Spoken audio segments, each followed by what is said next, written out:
I'm Mary Arends-Kuenning. I'm Associate Professor in the Department of Agricultural and Consumer Economics, and I'm also the Director of the Lemann Institute for Brazilian Studies.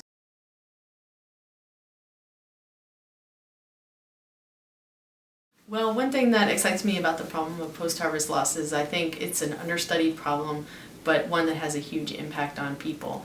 And so this is a very practical program and very practical thing to study, and I'm optimistic that we'll be able to find solutions that could really have a big impact on world food insecurity.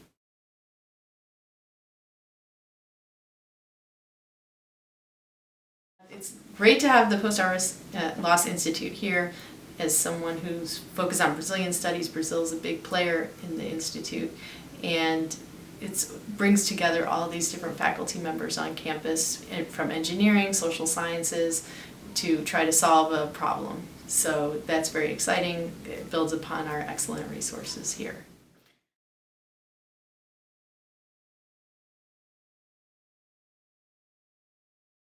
Well, in a couple years we will have finished our project. We are looking at smallholder farms in Brazil and looking at the extent to which post-harvest loss is a problem.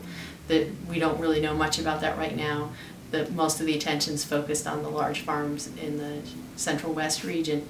So we're going to be looking at these family farms. So at the end of 2 years we'll know more about those farms and what problems they face. And if they do face post-harvest loss, I think we'll be able to work with the engineers here to try to find a solution.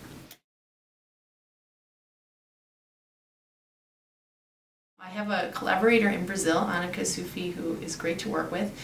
It's always a challenge to coordinate a project that involves 2 continents and 2 countries, but with Skype and with the internet that makes things easier. It's also a challenge to find the resources that we need in Brazilian, in Brazil and in Portuguese. So part of the challenge will be taking that information that might be available in diverse sources and taking it and making reports that are available to a wider audience in English.